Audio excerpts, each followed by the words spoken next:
Agora, enquanto a gente conversa, os russos estão castigando aqueles portos que ficam na boca do Danúbio. O governo ucraniano acusa a Rússia de promover uma série de ataques contra a estrutura de grãos. Diz que está atacando a estrutura de grãos, os silos e tudo mais.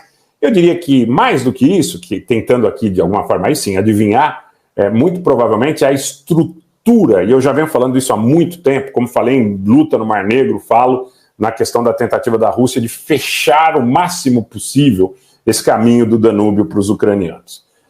Para mim, esses ataques que são atribuídos a ataques contra silos são ataques contra toda a infraestrutura portuária, hidroviária que liga o Danúbio à Ucrânia. E que liga o Danúbio à Ucrânia, não só da Romênia para a Ucrânia, como, por exemplo, passando pela Moldávia e aí indo por via terrestre em direção à Ucrânia. Então, que faz, na realidade, hoje, o esforço de guerra russo é tentar fechar esse caminho para os ucranianos, que parece que é um caminho muito eficiente.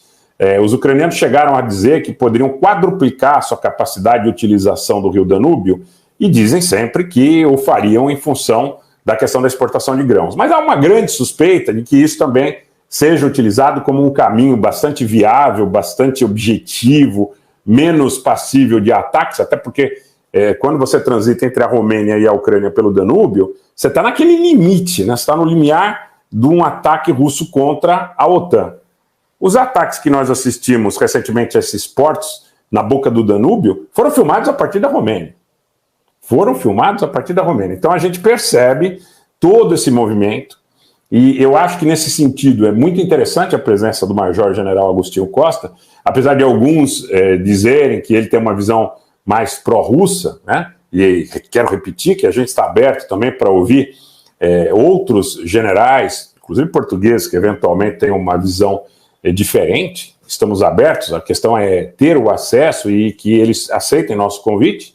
Então, não tenham dúvidas em relação a isso. E mesmo o Major-General Agostinho Costa me parece uma pessoa bastante conhecedora, bastante centrada, bastante responsável ao efetuar suas análises. Eu tenho certeza que domingo essa live vai bombar. Nós vamos ter aqui uma presença muito grande de público e é importante que a gente desde já faça essa divulgação e possa ter aí um grande público acompanhando essa conversa que deve ser importante sobre o aspecto da análise fundamentalmente técnica.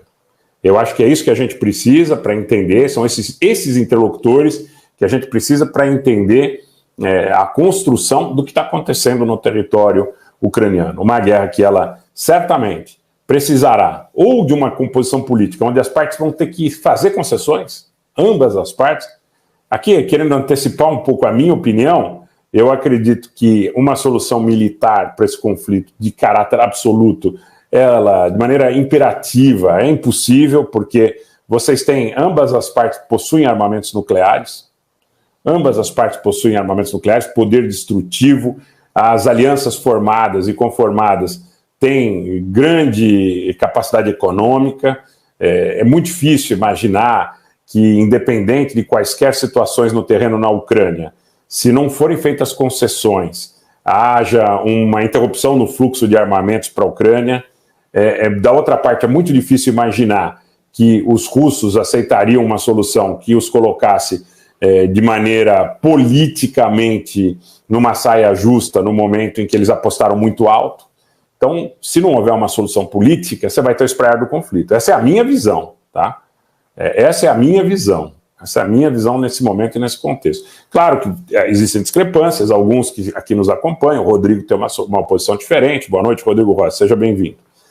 E outros têm uma posição que eu diria, totalmente contrária à do Rodrigo, em sentido oposto. Alguns dizem que a Ucrânia já perdeu, outros dizem que a Rússia já perdeu, mas eu vejo como uma solução negociada o único caminho de evitar o espraiar desse conflito, porque vocês estão chamando de uma grande guerra mundial, que ao meu ver não será uma guerra onde haverá a utilização de mísseis estratégicos, né? Tão comentada, alardeada, sensacionalista, destruição de Londres, Nova York, para mim isso não vai acontecer. Agora, a utilização de armamento nuclear tático, ela sim pode ocorrer, e pode ocorrer de ambas as partes.